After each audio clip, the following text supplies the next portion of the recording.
In life, there's two types of games. There's finite games and infinite games. Finite games are the games that we're used to playing a beginning and an end. It's like Monopoly or like a basketball game or something where there's always an evident winner and a loser. Infinite games are games that have a different rule book. The point of an infinite game, in order for you to win per se, is by lasting the longest in there. So marriages, business, relationships, all of those are infinite games where the way you win is by lasting the longest. So the problem with a lot of entrepreneurs is that we go into business thinking it's a finite game where there's a winner and a loser. If I keep doing this long enough, eventually I will win. I will get to the point where I no longer have to work. That is not the case. We, as business owners, we know the way that we win this game is by adapting, by assessing, by planning, by doing all of these different strategies, and then continuously checking in. Same thing as I'm telling you, do a body check in. You're doing the same things with your business, checking in what's working, what's not working. How can I improve? How can I make things easier? How can I hire people? How can I add my community to assist? And you have to be able to think of this new mentality with a new set of rules.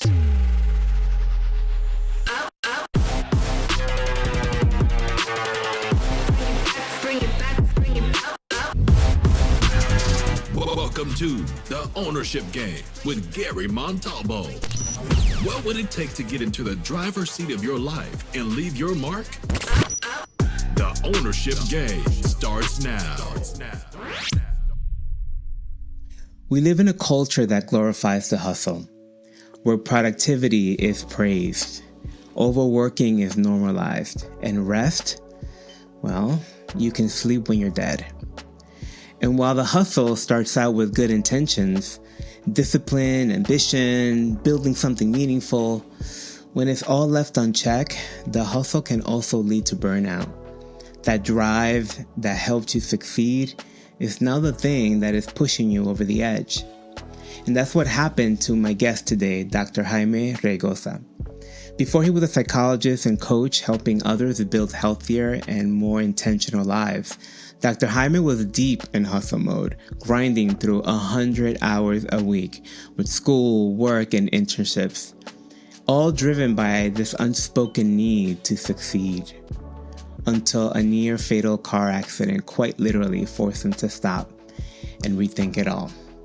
In this conversation, we talk about how trauma and identity shape our work ethic, the psychological signs of burnout that most people ignore, and what it really looks like to reset your nervous system and rebuild your life from a place of inner peace, not the pressure to achieve. If you've been hustling at the cost of your peace of mind, if you've ignored your body and health in the name of productivity, if you know burnout is creeping in, but you just don't know how to stop yourself, well, buckle up, my friend, because this episode is for you. Let's get into it. Okay, Dr. Jaime, I'm really excited to have you on the show. Before we get into the meat of it, why don't we just get some background? Tell us a little bit about yourself, your background, and I'm always curious when I speak to coaches and therapists and healers, like what got you there, right? Like how did you want that to be your career path? And so let's get into it. Yeah, well, first of all, thank you for having me on. I'm very excited. My story is interesting to say the least. So, my name is Dr. Jaime, and I have been in the mental health field for about 15 years. And the way that I got into coaching is so growing up Latino, I'm first generation. My parents didn't came here at a young age, met each other, had me. I didn't learn any English until I was 13. And I've always kind of struggled. And also being a person who has ADHD and was undiagnosed until his 30s, I was always kind of called lazy. I wasn't really good at school. So I always had to try 10 times harder than the average individual. And people just always kind of discouraged me from doing better. When I was in high school, I had this high school counselor that told me straight up, She just had me sitting in her office and said, it's okay if you don't accomplish anything in life. There's certain people that are meant to just work at McDonald's, and that's just you. And she's like, if you ever want to like we see your grades, you see your effort, we see that you're really trying, but it's okay, you don't have to go to college. And it just like really took me, it was very off-putting, and I was like, what the Excuse heck? me, ma'am. Yes. And you know, fortunately for me, that was like a fire under my ass to kind You of like should be able find her. You should go back and find her right now and be like, ma'am, you should reconsider your career path if you're still right. doing that by any chance. Oh yeah. Okay. Stuff like that just makes me bananas. I'm sorry. Go ahead. No, you're good. I was super upset myself, and like, you know, looking back into it, I was just like, I don't know how I did it, because it's like as a 17, 16-year old, but like, man, like that Burley is getting into the world, like that can really discourage someone and really set Yeah. the tone for the rest of their life.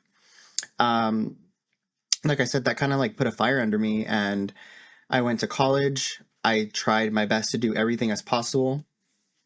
And what happened is that after graduating from my BA, I got a paid internship to get into like this AIDS project to become a case manager. So I was doing that for 20 hours a week. I started my master's program full time, and it was in person. So I was driving back and forth. My school was an hour away from where I was living. I was working full time, and I also got another part-time job. So altogether, I was putting in anywhere from like 72 to 120 hours a week worth of work. So I was wait, getting so that was master's, part-time job, 20 hours, internship another internship. How many? and And then then full-time school. and Wait, full-time full-time school. school, full-time work, part-time job, and internship. Okay.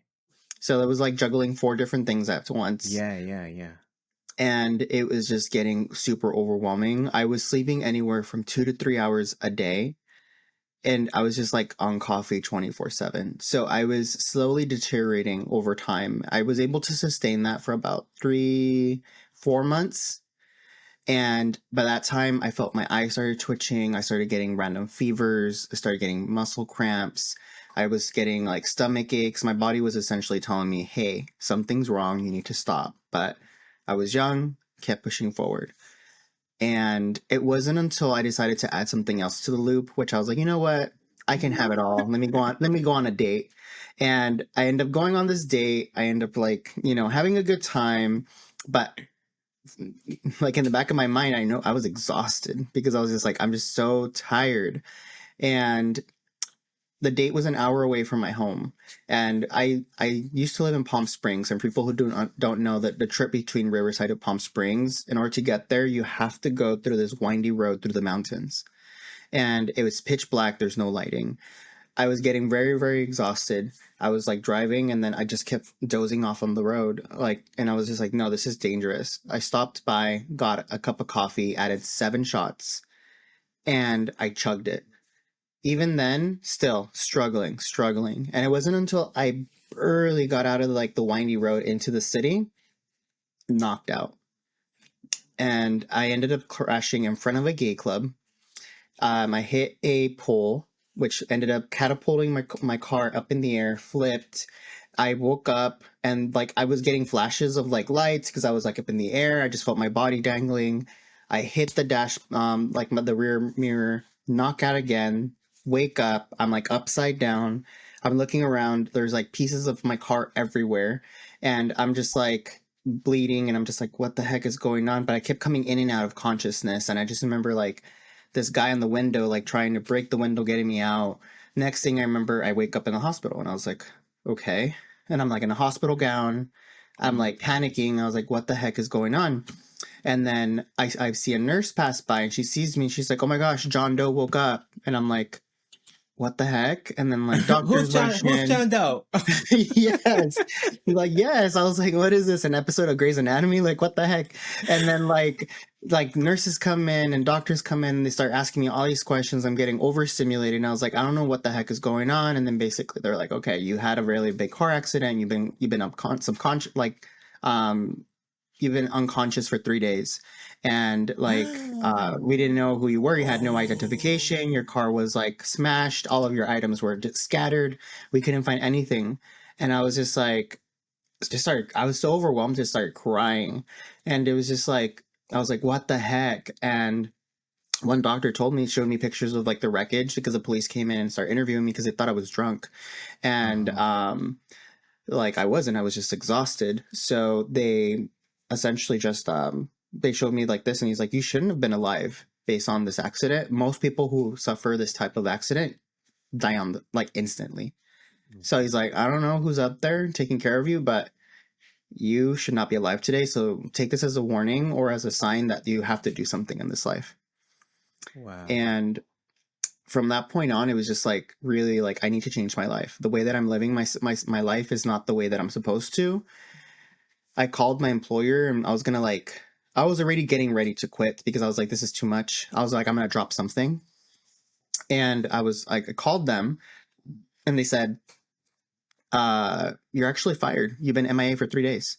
So and I was just like, what?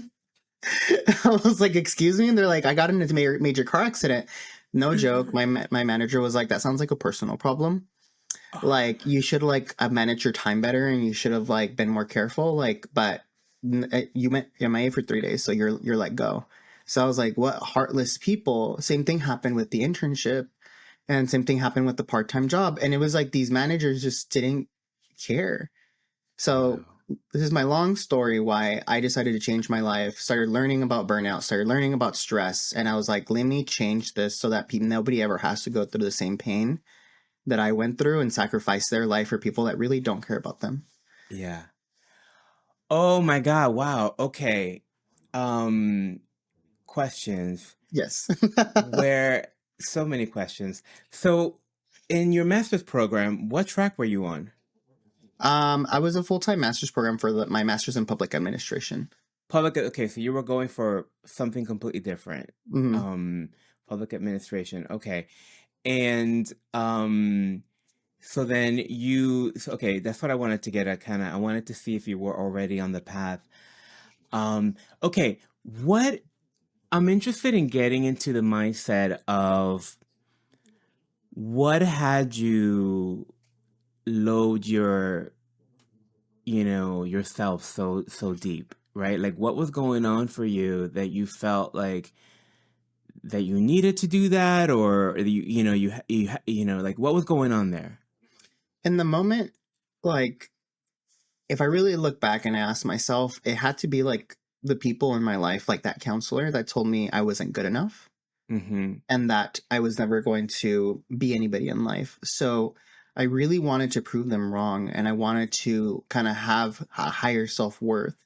So I said, if I get all this experience, if I get all of these degrees, if I get all of these like, extra qualifications, I will finally be good enough to belong where everybody else is. And unfortunately, it just everything added up, and I did everything at once, and it was just too much.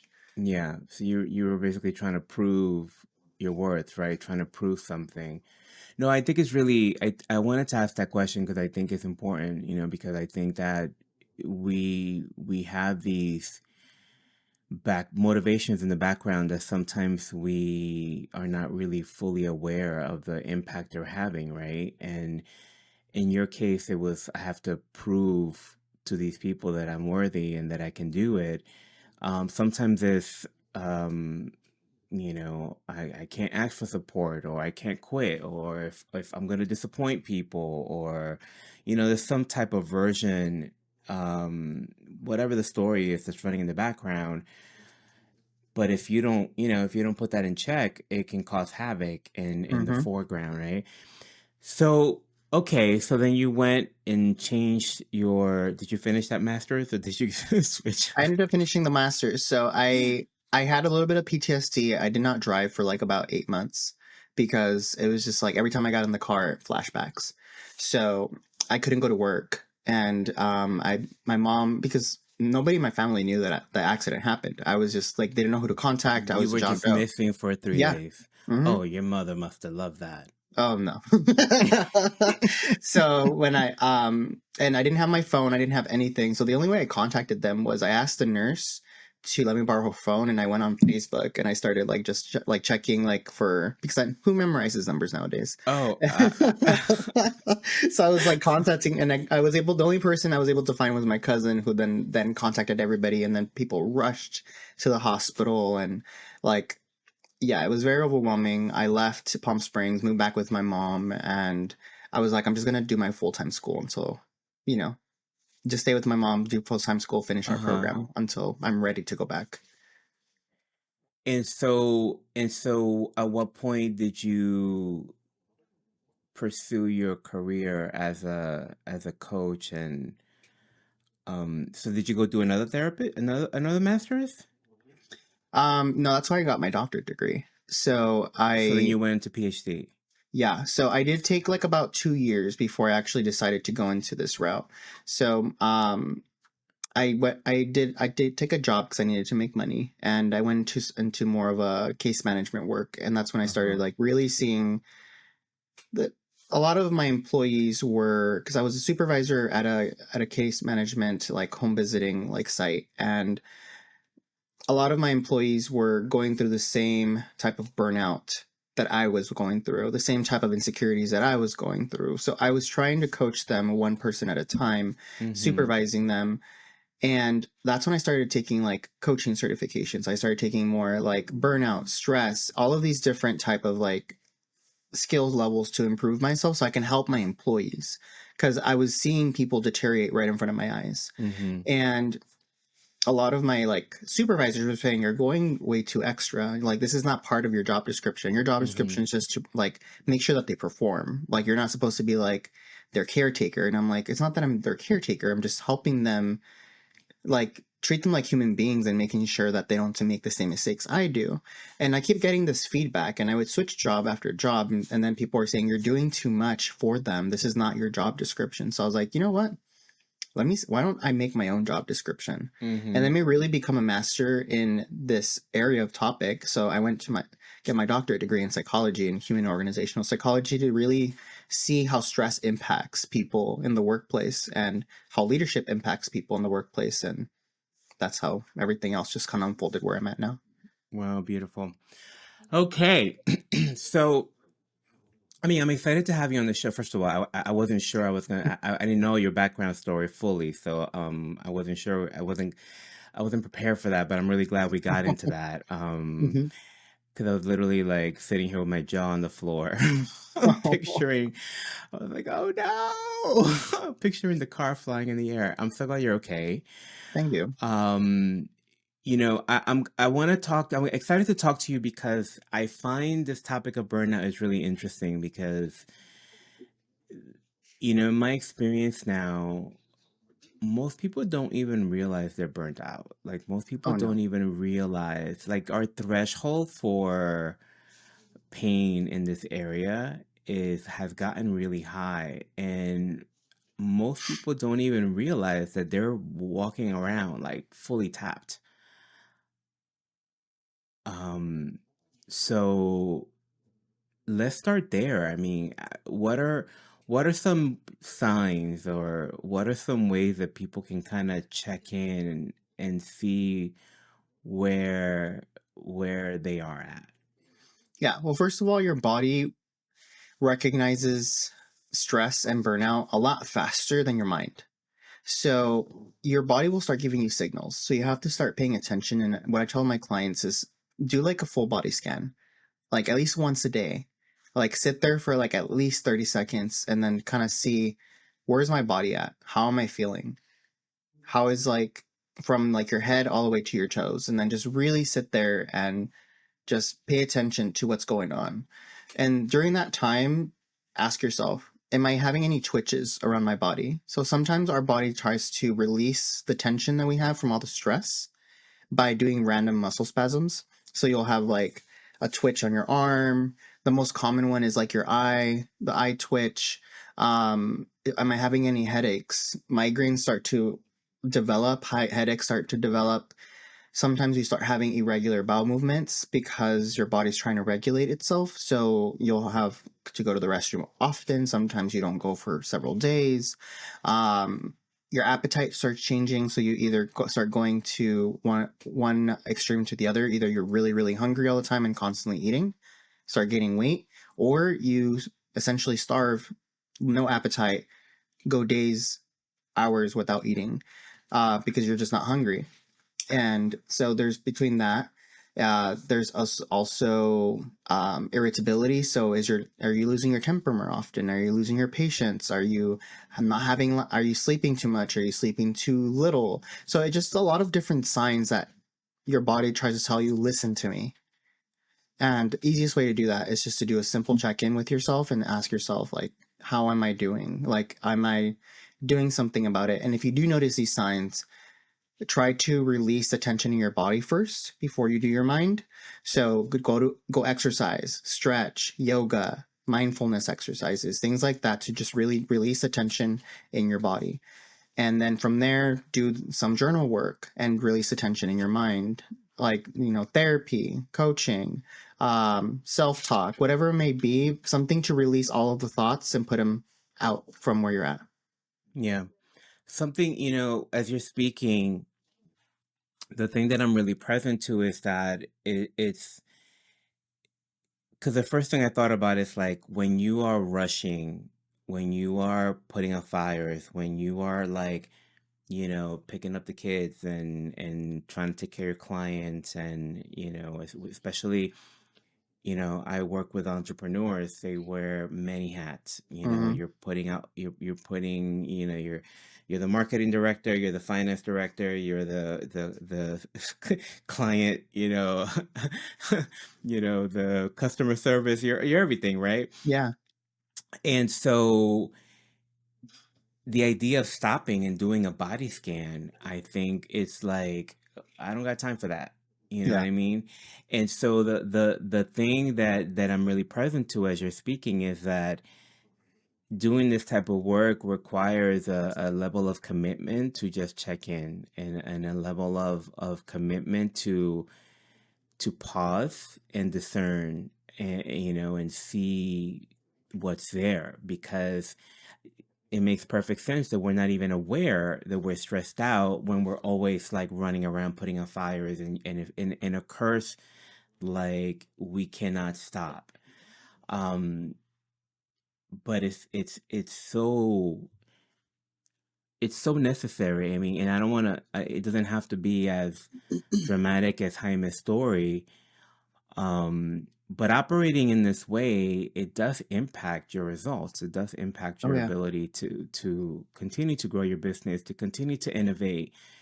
You get in fight or flight, right? You get Mm-hmm. I mean, let's talk about some of the ways that are we start to respond, or we start to switch our strategies in when we're operating under this kind of stress, because I think that's something that people are not even aware of as well.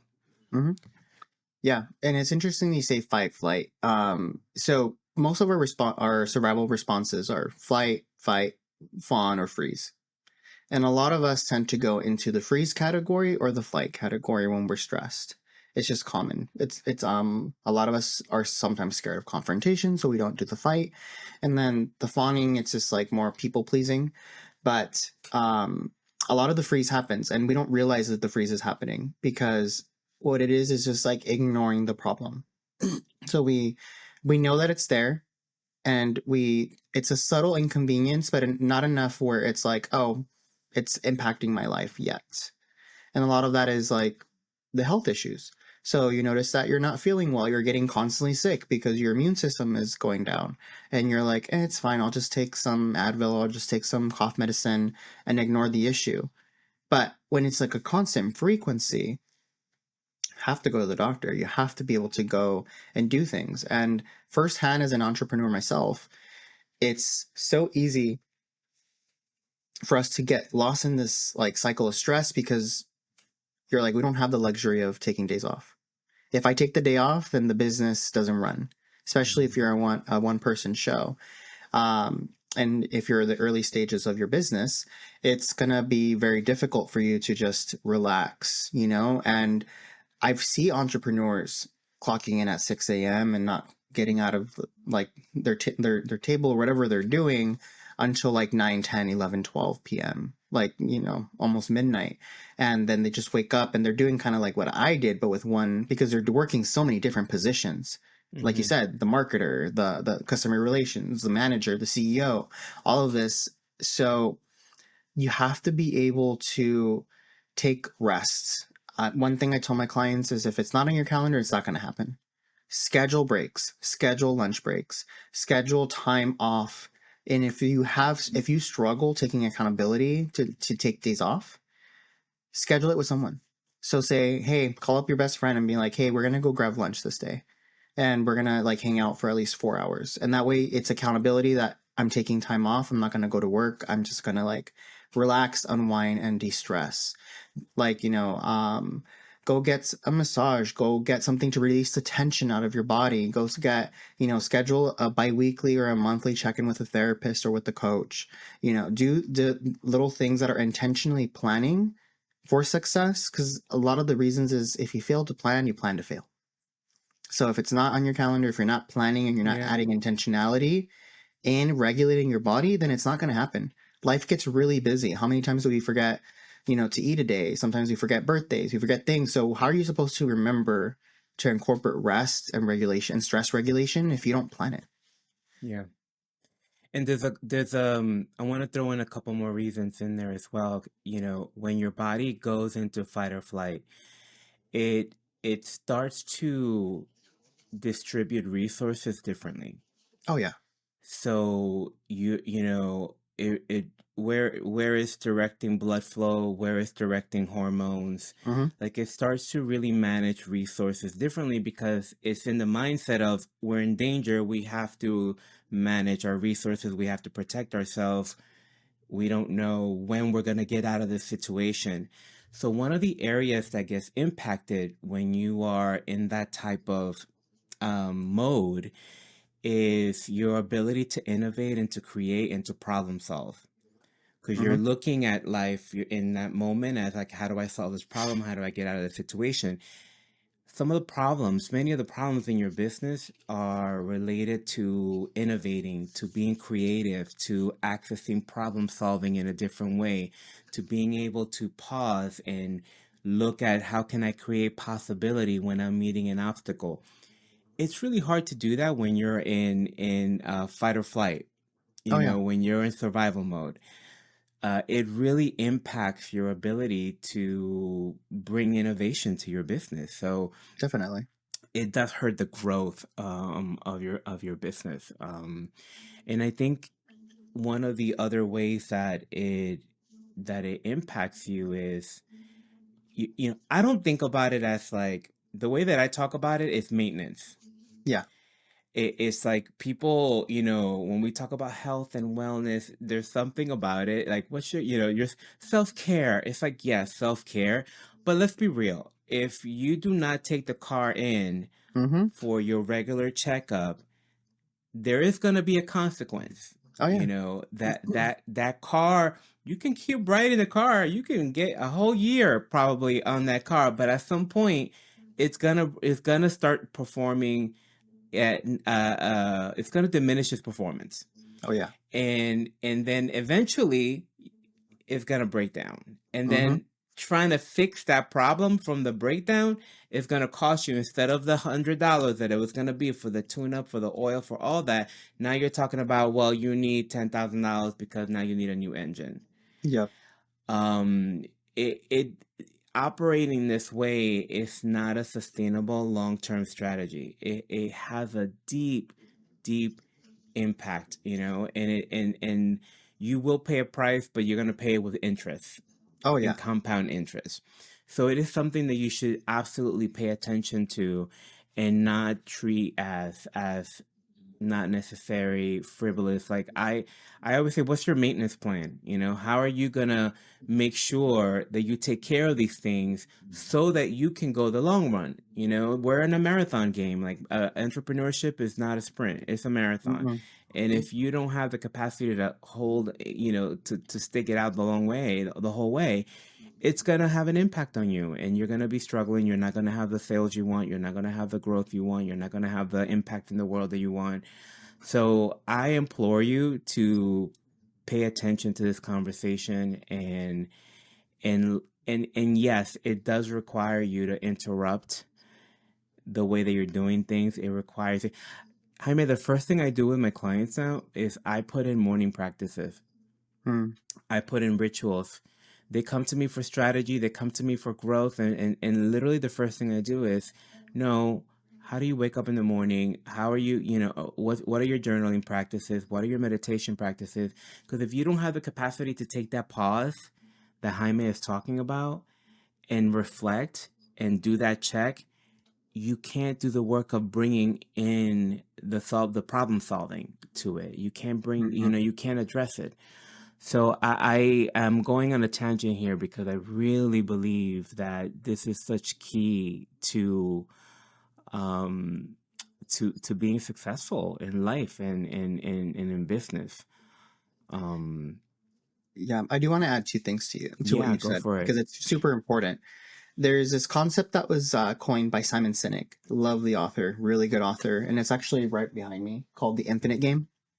Yeah. And in life, there's two types of games. There's finite games and infinite games.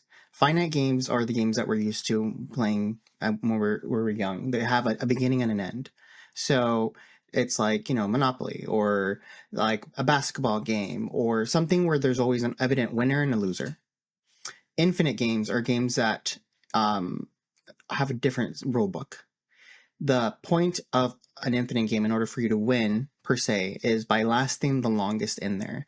So marriages, business, relationships, all of those are infinite games where the way you win is by lasting the longest.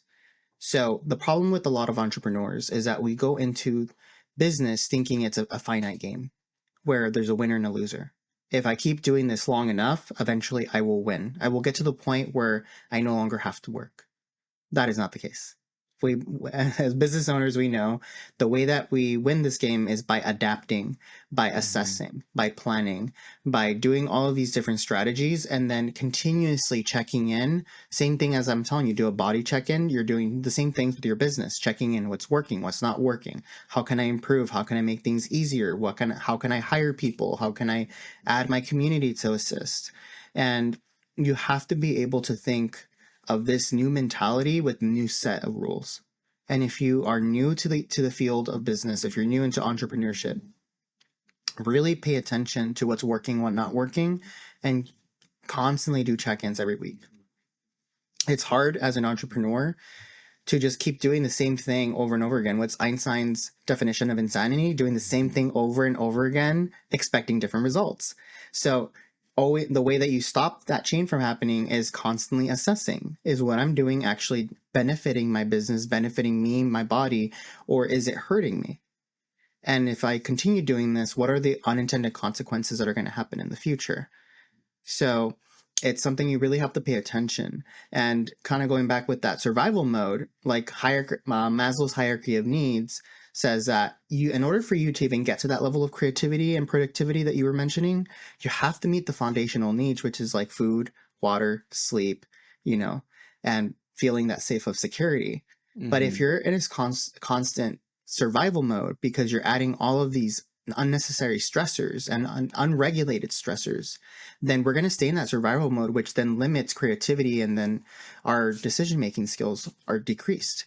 A Yeah. person who is stressed performs 70% worse than a person who's not stressed. So how are you supposed to show up to your business 100% at your 100% when you're already performing at a 70% Yeah. less scale? Yeah. Um, let's talk about what to do. Because in your situation, for example, you had the benefit, privilege, whatever opportunity to go back home and just quit all your other jobs, right? Um, I can see some people feeling like, well, I can't. Yeah. I can't quit my kids. I can't quit my relationship. I can't quit my job. I can't, I can't quit my mom being sick. I can't, like what? So, how do you, what are some tips for managing stress when you can't change the circumstances per se, right? When you hmm can't really change what's on your plate? There's certain things that you have to focus that are within your control. So if you can't, if you have your business going on and you're trying your best and things are not working at the speed that you want it to, that's something you can't control. Businesses are going to grow slowly and they're going to grow over time. So you can't just expect, $1 million overnight. So if you have certain things that are happening in your life, like you said, there's a loved one that's sick, or you have kids to juggle with, or there's certain things that they're fixed. Don't obsess over the things you can't control. That's number one. So what are the things that you can control is how you show up every day and what you do to be able to manage you.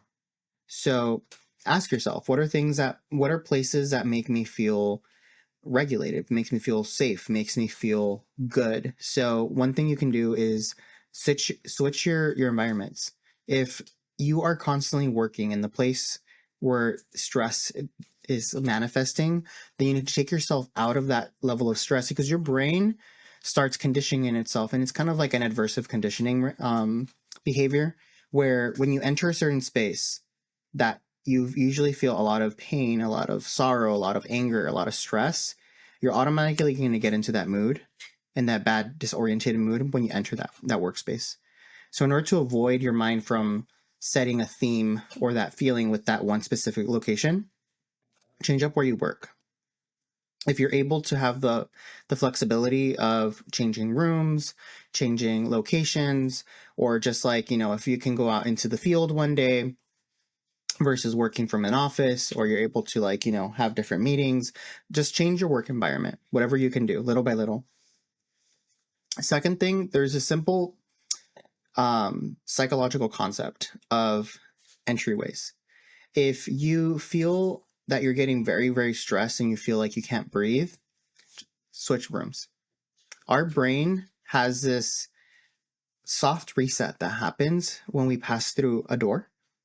And I don't know if you've ever had this concept where you are like, oh, let me get my phone charger from the other room. You walk into the other room and you're like, what was I doing here? All the time, Your every brain. day. And you're like, we're going crazy. No, your brain psychologically, there's like this little thing in our brain that studies have shown that when you enter through a doorway, your brain does a soft reset to be able to relax like the stimuluses that you were experiencing in the other place, and be able to focus on the new stimuli in the new location. So that's why we kind of have this like little oh, I don't know what was happening. You kind of feel a little bit more relaxed. So use that for your advantage. If you're feeling very stressed, move, leave into another room, take a deep breath, and then come back when you're ready. That's a forced little reset. That is something so simple, so small. It seems really ridiculous, but it helps. If I'm working with the client and they're having they're close to an anxiety attack, and I was like, do me a favor, stand up, let's go to another room. And I was like, and then we'll come back. And then just that's why people say, go outside and go take a breather. Go take a walk. Yeah. That helps, because you're changing your environment, you're changing the stimuli, you come back and you get to reset. 2, exercise does wonders. Our body holds onto the stress physically in our muscles. Studies show that each muscle, different areas in our body, actually holds the stress. So yoga, stretching, walking in place, a simple 5-minute walk a day can help reduce stress a lot. Another thing that is it's free, it's organic, and takes very little effort is laughter. Laughing with someone for 5 minutes can reduce our stress hormones, increase oxygen levels, increase endorphins, increase serotonin into our brain, naturally reducing our stress hormones. So by adding a little bit of laughter every day, whether it be watching a show, laughing with your partner, laughing with your friends, or even just laughing on your own. There's this concept that I teach, which is called laughter yoga, where you can just like intentionally laugh with no reason just to be able to relax your stress hormones and get you centered again. So there's so many different practices you can do to be able to just do that, and it's within your scope of control. I love that. And what I want to highlight something in what you're sharing, because mostly how we are wired to respond to challenges is by trying to do things. It's by Mm-hmm. taking more action or a different action. And we, what this is, what you're really talking about is not trying to manipulate the circumstances of life, which is what I mean. Like, okay, well, let me change my job, or let me divorce my partner, or let me, find a caretaker for my parent, blah, blah, blah. All that stuff may need to happen, but you may still be stressed out. But what you're really talking about is changing the strategies that you're using to manage yourself, to regulate yourself. um it's coming at it from a different perspective. It's like, okay, this is reality, I'm stressed, I have this. What are the things that I can change in how I'm interacting with them? Mm-hmm. And I think it's an important thing to distinguish, because most people will try to solve it from that angle, and you can't always do that, right? You can't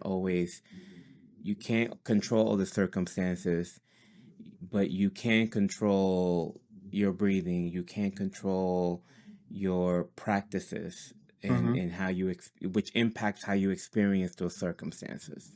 Oh, definitely. um yeah, I love that.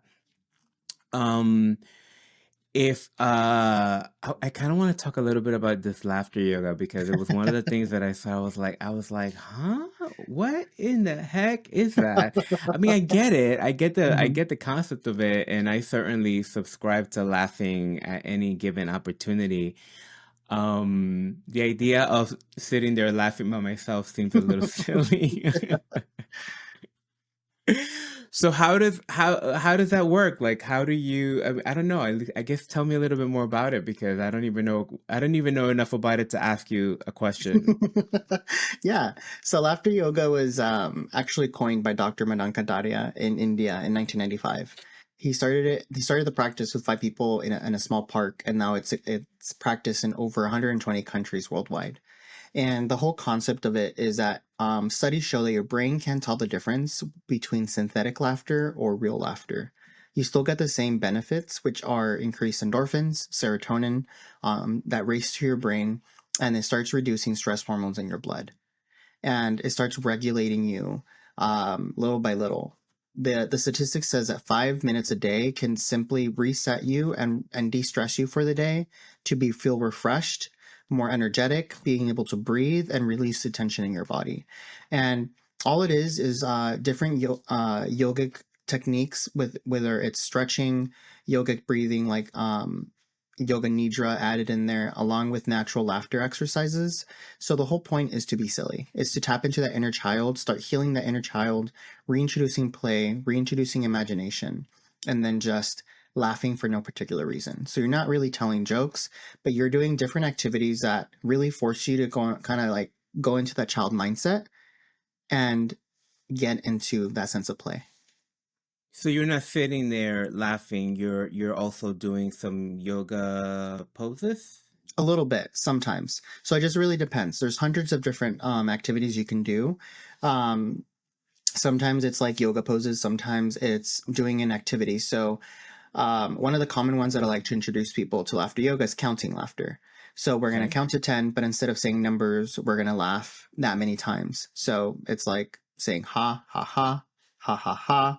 And then each time you're adding more energy, you're adding more enthusiasm, until eventually you're laughing 10 times in a row. You're running out of breath. You start like crying because you're laughing so much. Like you get those people that are just like getting really into it. And like I said, fake it till you make it. Your Mm-hmm. brain is not going to tell the difference whether you're fake laughing, or if you're real laughing. So just laugh. And a lot of it starts off fake and then it starts creating more natural, organic laughter as you go a little bit longer. So fake would be like ha, Mm-hmm. right? Like that would be, and then I should more And then like that, laughing. you Okay, see? got it. Okay, And that was easy.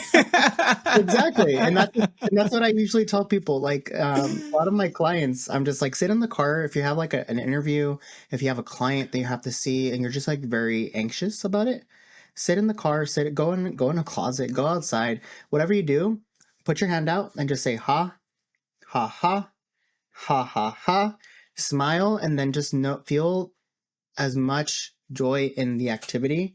And if it feels distracting, you feel embarrassed, pretend you're on the phone, pretend you're doing something. Like I've done that where I'm in public and I just feel like super stressed and I was like I need to laugh, so I just grab my phone and I pretend I'm talking to somebody and I'm just like ha ha ha ha ha ha, ha, and just pretending, and it works because it gets you out of whatever you were thinking and gets you in the moment.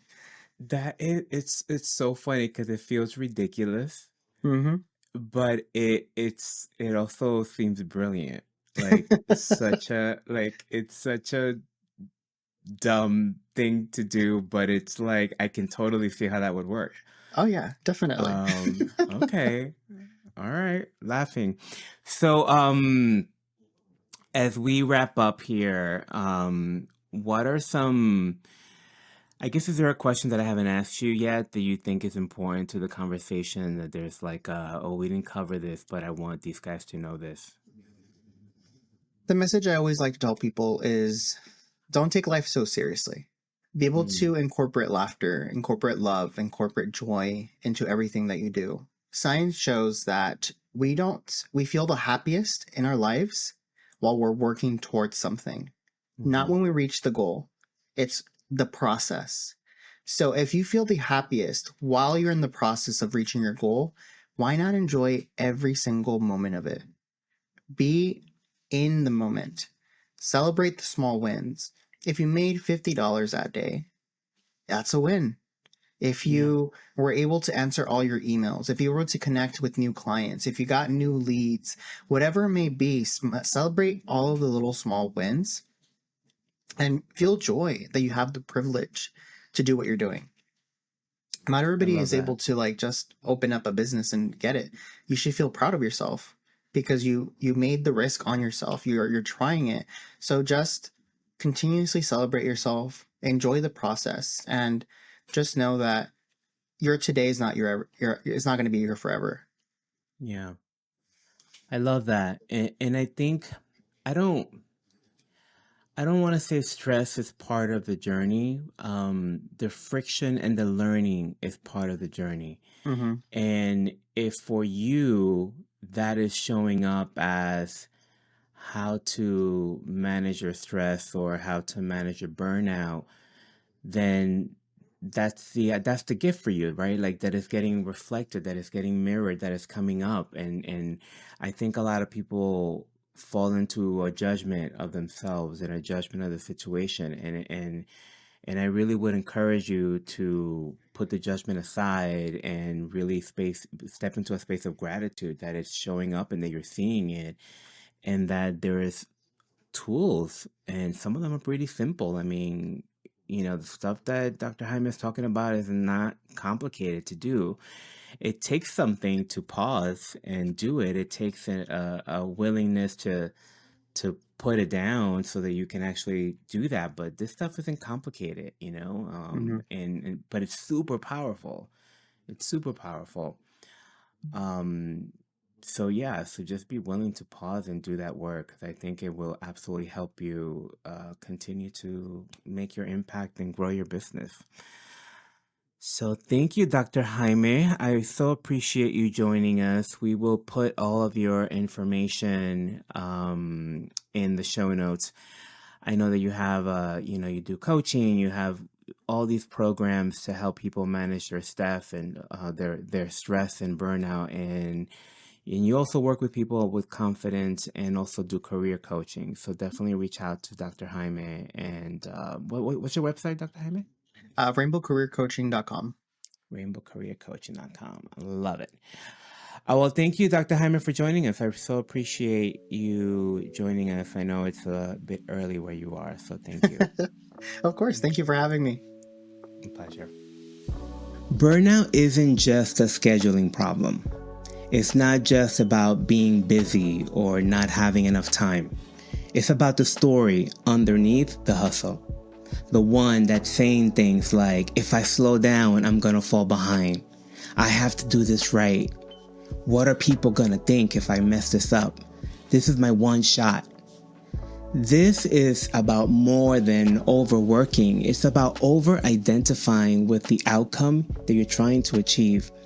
It's about collapsing your value into the performance and outcome. It's a well that can never be filled, and trying to will eventually run you to the ground. Dr. Jaime is reminding us that burnout is always the symptom and never the root. And addressing it is about far more than just taking some time off. You have to look at the story that is driving it in the first place. The question isn't necessarily, how can I push through this, or how can I take a break, or how can I get help? But what's my motivation for pushing this hard? What does it mean about me if I don't? What will it mean about me if I have to get help or change my plans? Look, I'm not trying to convince you not to work hard or go for what you want in life. That is not what I'm about. Quite the opposite. But I am trying to point out that doing it within the context of proving your worth rather than expressing your truth will cost you. It's going to cost you your peace of mind. It's going to cost you your health. And eventually it's going to cost you your ability to enjoy the thing that you're chasing in the first place. Because when your identity is tied to the outcome, you're never really free. You're just performing, hoping that this next time, this next win will finally make you feel enough. And if this is hitting home for you, then it may be time for you to slow down. Listen to your body, revisit the stories in the background that are running the show. Because your value isn't in how much you hustle, it's in how deeply you live in alignment with what matters to you. I want to give a big thank you to Dr. Jaime Raygoza for modeling that kind of integrity and for reminding us that inner peace isn't weakness, it's wisdom. As a reminder, I am hosting an event on July 26th in New York City called Beyond Circumstances. It's going to be a one-day workshop where we're going to go to work on identifying some of the root causes of why you are stuck in hustle mode. Why are you stuck pushing so hard? Why are you judging your outcome so harshly? It's going to be a really powerful experience. So if you're in the New York area, please check out beyondcircumstancesnyc.com. We'll also put the link in the the show notes. As always, keep slowing down, keep choosing peace, and keep playing the ownership game. I will see you next week. Thanks for listening to this episode of The Ownership Game with your host, Gary Montalvo. Make sure to like and comment on your favorite podcast platform, as well as subscribe so that you never miss an episode.